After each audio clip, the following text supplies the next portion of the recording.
В этом доме находился публичный дом.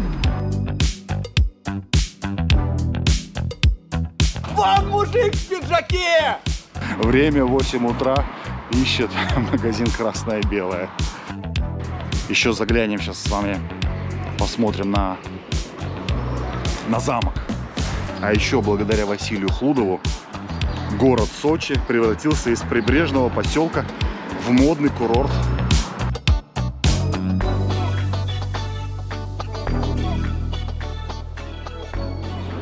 Я нахожусь около южного вестибюля станции метро «Красные ворота», а хочу начать вот с этой красавицы.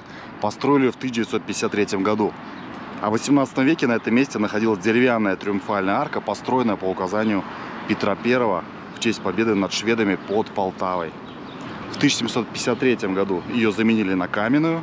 Она была бело-красная и украшена 8 золоченными статуями. А в центре находился позолоченный ангел. После революции арку разобрали, но знаю, что ангел сохранился и находится в одном из музеев города Москвы. Сам же дом строили одновременно с вестибюлем станции метро «Красные ворота». Изначально здание украшало 6 фигур, которые были демонтированы. И квартиры в этом доме получали актеры, министры, ученые. А это тот самый мужик в пиджаке из «Джентльменов удачи». Думаю, вы помните этот момент. Наверное, один из самых смешных в фильме. Памятник был. Сидит. Кто? Ну, мужик этот твой. О, деревня, а? Ну ты даешь. Кто же его посадит? Он же памятник. Во! Вон мужик в пиджаке! Уверен, что каждый из вас фильм смотрел не менее 10 раз, а многие фразы знаете наизусть. Памятник Лермонтову поставили незадолго до начала съемок. Это место называется Лермонтовский сквер. А некоторым деревьям здесь по 200 лет. Дальше сейчас пойду по улице Новая Басманная. Здесь собирают детей в пионерский лагерь. Вот сколько автобусов стоит. Ну а мы с вами сейчас перейдем в эту сторону и пойдем гулять дальше. По факту мы сегодня гуляем с вами по Басманной слободе. В 17 веке здесь жили то ли пекари, то ли чеканщики по металлу. В конце 17 века по указу царя образовалось поселение офицеров Петровских полков. И по преданию именно здесь располагалось одно из сел боярина Стефана Ивановича Кучки. Это первоначальный владелец Москвы. Тогда она еще была селом. Это Куракинская богадельня, 18 век. Предназначалась она для размещения в ней военных инвалидов, в основном офицеров. У каждого из них была своя комната с кроватью, столом, стулом. Проживание и лечение было бесплатное. Кстати, к столу и пиво подавали вино. Во дворе находился сад для прогулок. После революции богадельня закрылась, и в ней разместили коммунальные квартиры. Храм, который здесь же находился, был разрушен. Следующий дом, вот даже, кстати, табличка, видите, имеется. Городская усадьба, богадельня, архитектор Казаков. Следующий дом принадлежал князьям Куракиным. Его построили ближе к концу 18 века. Посмотрим сейчас лепнину наверху. Во дворе стоят 2 флигеля. Их можно увидеть только с путепровода. Вон он впереди меня. Но не красота ли? Ух ты, наверху-то вообще герб, медведь. Такие статуи, знаете, в римском стиле.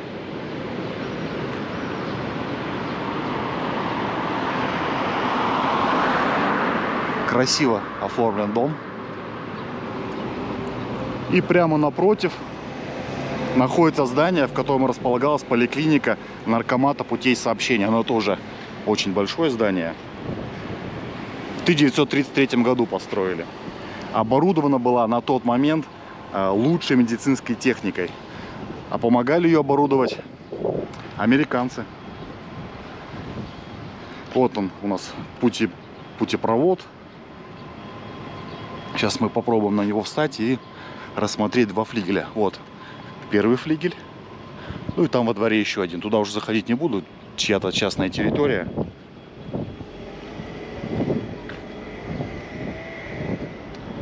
И вот второй, кстати, флигель. Вылез уголочек его. путепровод. Слева Петропавловский храм. Вот этот дом доходный, видите, завешали его. Идет реставрация, но здание очень шикарное. Как это реставрируют, обещаю приехать сюда, снять его, хотя бы фотографии и выложить вам в Телеграм. Поэтому, кто не подписан в Телеграм, подписывайтесь. Дом построили в 1913 году. Показывать, конечно, сейчас особо здесь нечего, просто зеленый шатер. Но особняк очень шикарный. Это был на момент постройки одним из самых лучших домов именно в этом районе. Причем самый дорогой еще считался. В подъездах висели дорогие люстры. Квартиры были просторные и с индивидуальной планировкой. Во дворе даже был оборудован гараж. Это для тех времен было очень большой редкостью. Также были построены для жильцов служебные здания. И дом украшен в псевдоготическом стиле. Все, как я люблю. А еще из-за роскоши в советское время ходила такая легенда, будто бы в этом доме находился публичный дом. И еще интересность в том, что в так называемом доме общества «Великан», именно здесь, происходит событие из книги Бориса Акунина «Любовница смерти». Давайте храм покажу вам.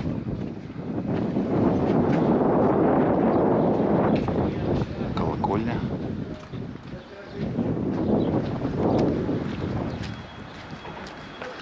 И пойдемте покажу вам богиню ночи. Это действующий чугунный фонтан.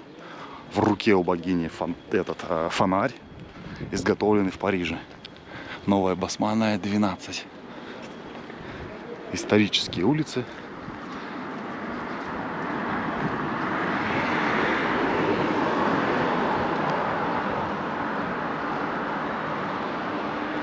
Ну, конечно, некоторые здания требуют прям ремонта. Можно заходить во дворики, тоже, видите, исторические здания, даже адресация есть еще. Бэби-сад, детский сад. И нам нужен 14-й дом строения 1. Вот он с правой стороны. Это все доходные дома некогда. Басманный район старый, интересный. Туристы здесь тоже особо не ходят, потому что все привыкли приезжать в центр и гулять там.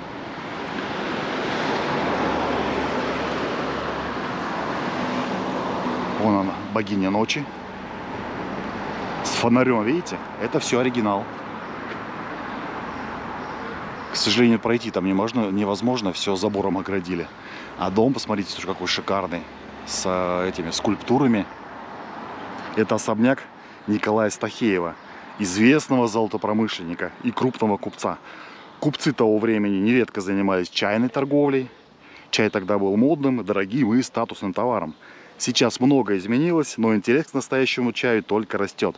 Если хотите попробовать что-то действительно и качественное, советую заглянуть в чайный Юнгуан. Там и пуэры, и габа, и красивая посуда. Ссылку оставлю в описании и в закрепленном комментарии. Особняк построили в конце 19 века в греческом стиле. Читал, что внутри есть шикарная столовая в готическом стиле. Сейчас здесь располагается центральный дом детей железнодорожников.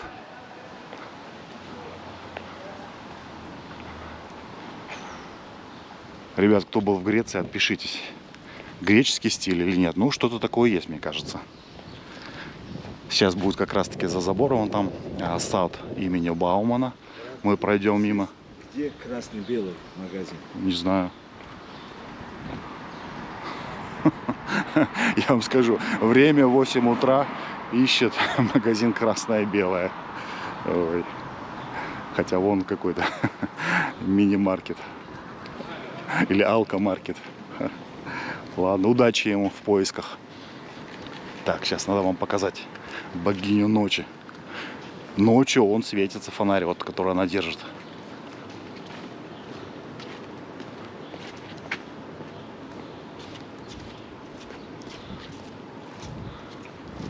Ну, красивый особняк. И скульптура заслуживает внимания. И, кстати, в этом саду, который мы сейчас пройдем, по правой стороне у меня сад именно Баумана, там находится усадьба князя Голицына. Я приехал специально пораньше, на улицу в 8 утра, чтобы не было машин. Спокойно, тихо, потому что улица все равно шумная и мешает записи. Так, усадьба Голицыных. Ну, мы, говорю, сейчас кружок дадим и зайдем в него с другой стороны. Это у нас новая Басманная 19, строение 1, особняк. Вот о чем я и говорю, машины гоняют. Это выходной день еще. Особняк Василия Хлудова, 19 век. И до 1920-30-х годов он был двухэтажным. В это же время в нем размещался латышский детский сад и школа-семилетка. А еще благодаря Василию Хлудову город Сочи превратился из прибрежного поселка в модный курорт. Так что дядька был непростой.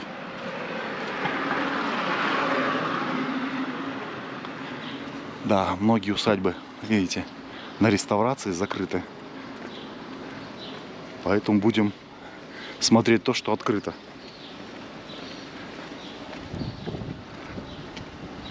Новая Басманная. Какое здание. Тоже некогда доходный дом. Ну, видите, в таком не в очень хорошем состоянии. Так, справа какой-то военный там ходит, машет руками. Наверное, снимать запрещено. Но мы его и не будем снимать. Возле этого дома уж точно стоит остановиться. Это палаты фабрикантов Шибаевых. Они занимались нефтяным бизнесом, имели месторождение в городе Баку. И в конце 19 века в доме размещалась больница. Пока из всех, что я видел, ну, у меня по факту это начало пути, это самый красивый доходный дом. Полюбуйтесь. В таком необычном зеленом цвете. Колонны. Наверху то ли герб, то ли просто вот какая-то эмблема. Ну, смотрится такой красивенький. Цветочки. Красота. Это городская усадьба Левашовой. Здесь в 1833-1856 году жил, работал и умер философ Чаадаев. Ну, Чаадаева, я думаю, вы слышали про него. Книжки уж точно читали. И вот еще один дом, строение, дом 22, строение 2. Мимо этого здания тоже нельзя пройти. Нужно будет вам, если будете гулять, обязательно сюда заглянуть. Этот дом построен для двойняшек Федора и Адели в 1895 году. А строил их для них их отец Иоганн Пруве, немецкий предприниматель.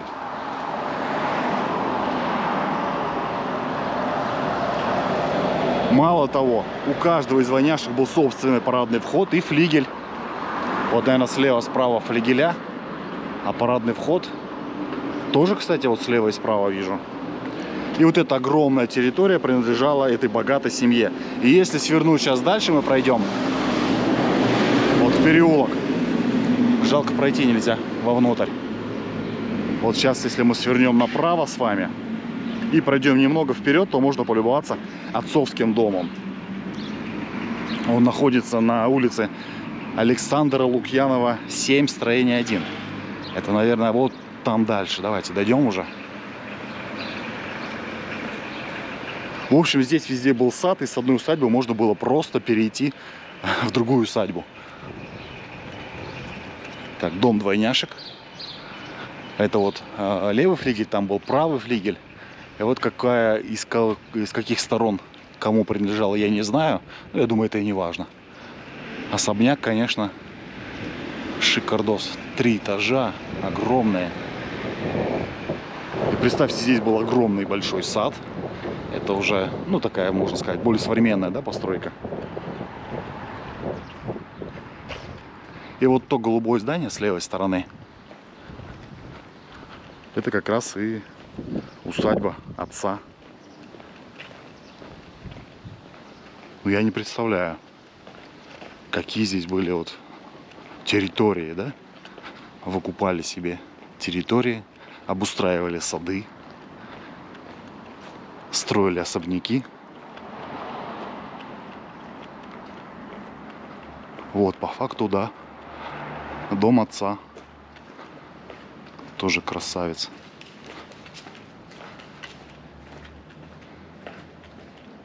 Колонны. Тоже есть такой намек, да, на масонство. Буаз и Яхин колонны. Может, уже тогда и мода пошла так строить. Хотя, видите, на входе тоже 2 колонны. Как раз таки вот не хватает вот в том треугольничке глаза. И вообще будет дом масонов. Хотя, знаете, в то время было очень модно быть масоном, каким-то вот участником какого-то движения. Все возможно. Высшее общество, ух ты, смотрите, высшее общество стремилось к каким-то вот таким отдельным клубом закрытым. Что за дядька с открытым ртом, уши какие у него большие прям, цветы. Здание Басманной полицейской части. Улица Басманная, Новая, дом 29. Есть предположение, что оно принадлежало одному из самых известных высокопоставленных московских масонов, князю Трубецкому. В 1820 году здание отдали под Басманную полицейскую часть. Во дворе построили арестный дом, возвели каланчу, который разобрали уже в советские годы. Из знаменитых... Так, шумный... Из знаменитых сидельцев здесь находились Владимир Маяковский, Инесса Арманд, которая была лично знакома с Лениным. Кстати, на канале есть видео про масонов и их знаки в архитектуру Москвы и Ярославля. Кто не смотрел, обязательно посмотрите. Справа вот это завешенное здание в 3 этажа. Это здание некогда палаты Демидовых, конец 18 века. И, наверное, из немногих зданий, которые сохранились после пожара 1812 года. И оно получило название «Несгораемое». Ближе к концу 19 года здесь разместилась Басманная больница для чернорабочих. И, кстати, она была такая, знаете, самая крупная, наверное, из больниц в Москве. И рассчитывалась на 660 коек.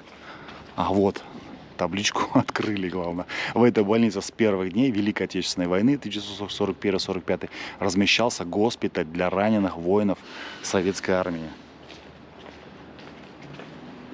Ну, хорошо, что реставрируют. Такое ощущение, что придется потом новый ролик снимать, прогулку по Басманной улице. Потому что многие здания просто на реставрации. Нужно будет заново пройтись, и как будто бы новая прогулка. Лепнина. Лица то ли мужчин, то ли женщин. Ну, больше на женщину похоже. Тоже доходный дом. Впереди меня ждет перекресток со старой Басманной. Сейчас сверну на нее и пойду уже по ней. Прогулка у нас по новой Басманной и по старой Басманной. И как раз таки впереди, где будет перекресток, я уйду направо. Это площадь Разгуляй. Место гулянок еще с 17 века известное.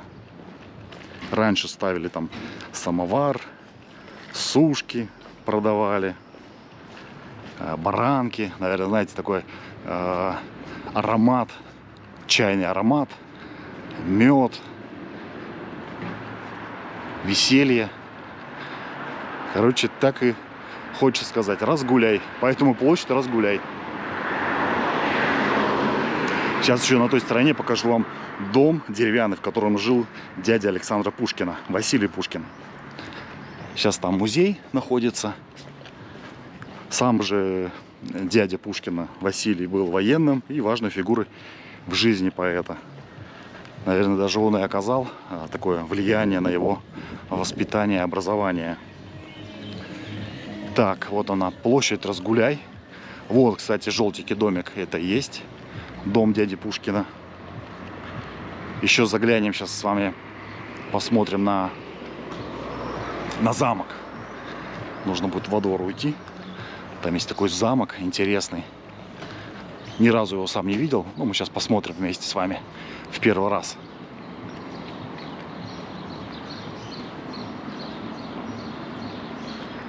Тишина, спокойствие. Кстати, погода что-то портится. То ли дождь собирается, тучки набежали.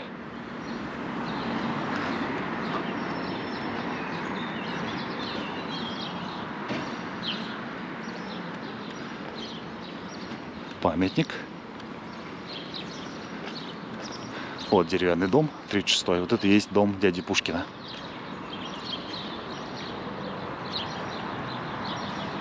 Так, это памятник Бауманскому народному ополчению 1941 года.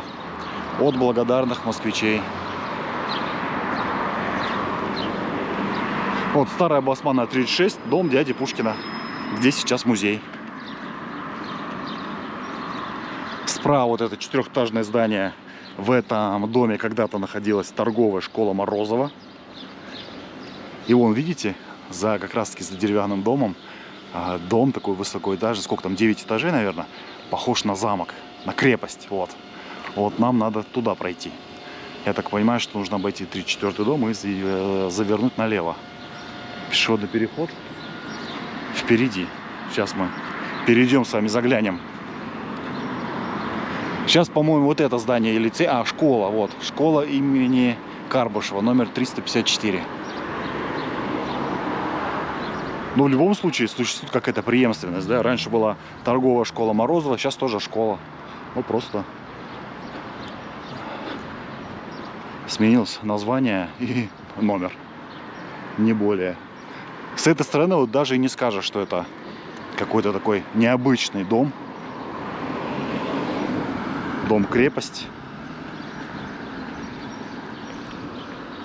Давайте-ка перейдем здесь. Так, называю адрес. Старая Басманная, вижу. 30/1.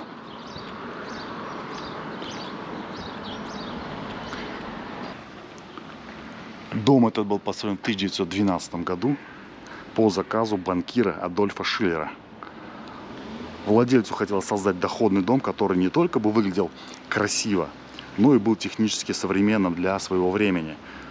В результате в этом таком, на тот момент, тихом уголке Басманной улицы вырос этот дом, реально похож на настоящий замок. А еще в доме был установлен механический лифт. Это, знаете, редкость для тех лет. Видите, как бы вот этот корпус и вот этот корпус, как бы окна смотрят окно в окно. Но квартиры это на одни хозяева, поэтому в этом ничего страшного нет. Такой вход, это вход в подвальное помещение. Тут, говорят, красивая винтовая лестница.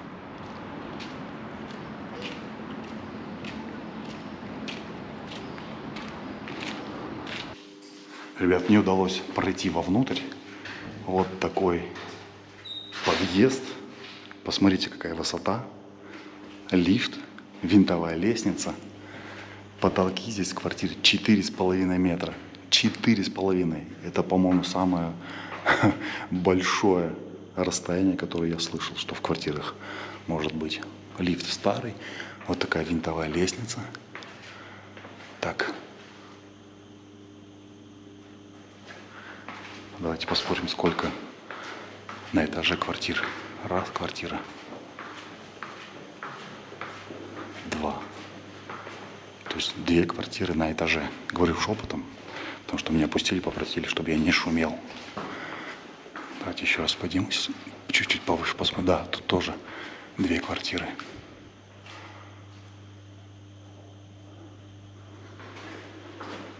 Все, выхожу на улицу и пойдем с вами дальше. Это дом когда-то был, кстати, одноэтажным и принадлежал художнику Федору Рокотову. Он писал портреты императора Петра III, Павла I, Екатерины Великой. В общем, известный художник. Это тоже некогда доходный дом. Слушайте, а как классно, что нас пустили с вами в этот замок. Дом Шиллера его еще называют. Благодаря хорошим людям можно заглянуть, посмотреть, как выглядит то или иное здание внутри. Иногда даже удается заглянуть и в квартиру. Очень классно. Смотрите, львы, какие балконы, колонны.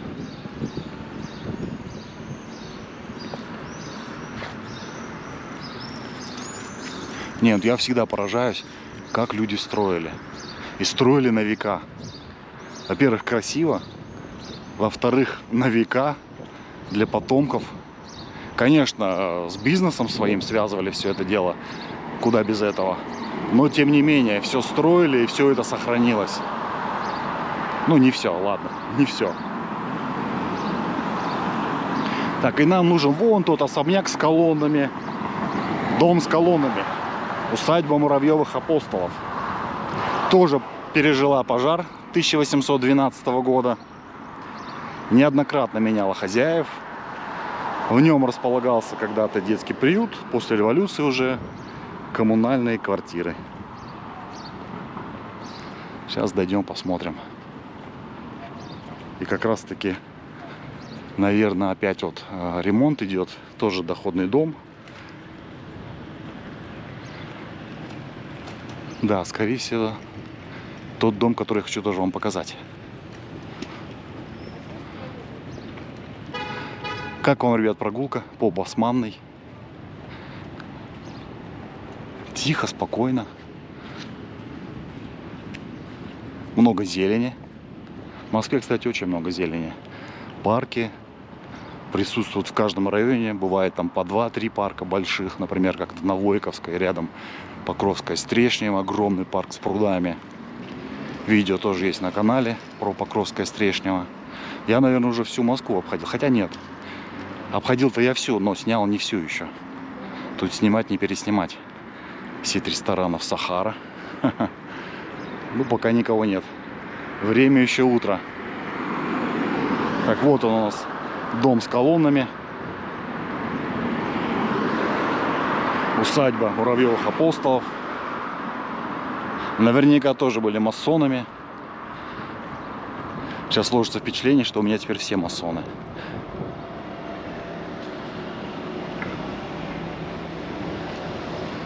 Изображение, знаете, сейчас скажу, в каком-то таком, ой, автобус, в римском стиле, наверное, вот слева и справа. Но стилистика постройки домов одна, 18-19 век, все более-менее похоже друг на друга. Это Высшая школа экономики, Национальный исследовательский университет. И нам нужно здание 21/4, строение 1. Это, наверное, вот там дальше уже. Вот не хочется здесь переходить дорогу, потому что как раз таки буду идти под этими деревянными настилами. Пойду здесь, а там уже тогда перебегу.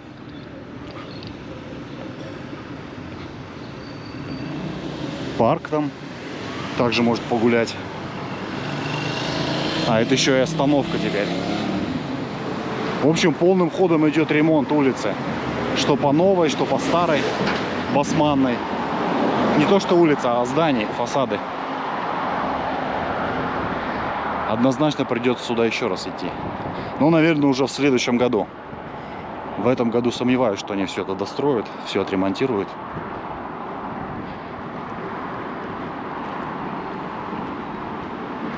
Вот эта церковь с левой стороны. Это церковь мученика Никиты. Построили в стиле барокко в 1751 году. И в 1830 году в церкви отпевали Василия Пушкина, дом, которого мы прошли только что с вами. Дядю Александра Пушкина. Так, комплекс сооружений 17-19 век. Жилой дом 18 века.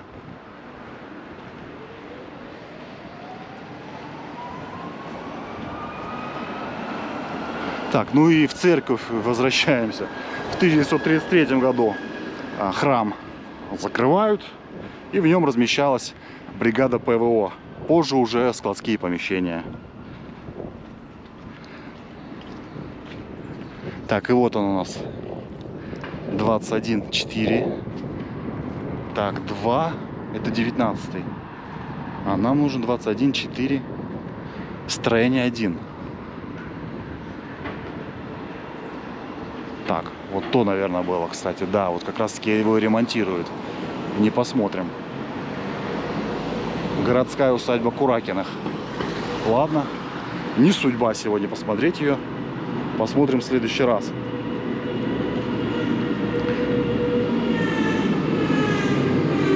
Но сейчас проедет. Но скажу, что вот в том здании тоже находился музей. И во время Отечественной войны там собирали как реактивные, короче, части для минометов «Катюша». Церковь.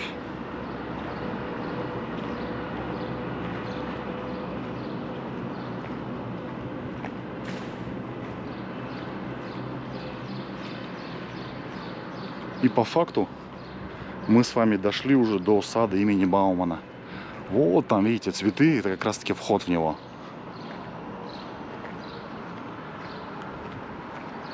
И слева и справа это как бы усадьба и есть, не то что слева и справа, в принципе это и есть усадьба Голицына 18 века. Сад когда-то полностью принадлежал Голицыным, и они открыли его для общего доступа уже потом. После них усадьбой владели несколько купцов. И уже в 1909 году ее продали Банку Персии. Представляете? Усадьба располагалась с обеих сторон у входа в парк. Вот он вход. Слева и справа это как бы есть, да, вот основные здания усадьбы. Давайте пройдем сейчас на территорию парка и прогуляемся там, посмотрим, как красиво оформлен сад имени Баумана. Мы уже с вами на территории парка. Усадьба Голицына. Флигель также под ремонтом. Такой парк сквозной, насколько вы поняли, да? Что можно пройти со старой Басманы до новой Басманы. Идет установка, видите, павильончиков, наверное, для кафешек. К лету, в общем, тоже готовятся все. 1 июня. Сегодня же 1 июня. День защиты детей. И 1 июня открытие летних площадок в Москве. Точно. Вот такой зеленый оазис. Можно сказать, тоже в центре Москвы. Фонтанчик. Ох ты, какой красавчик дракон.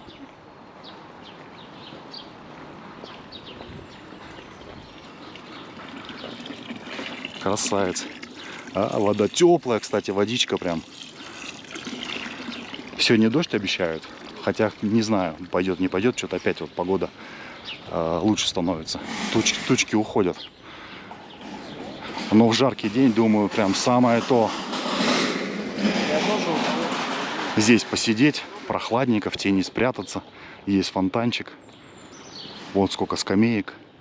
Прогулочные, видите, такие улочки. Давайте сюда пройдем. Ребята, отпишитесь в комментариях, как вам сегодняшняя прогулка по старой, по новой Басманной. Получилась короткая, но зато будет не напряжно смотреть. Отдельное спасибо всем, кто поддержит канал финансово. Вам всем спасибо за поддержку, за комментарии. Все, ребят, всем пока!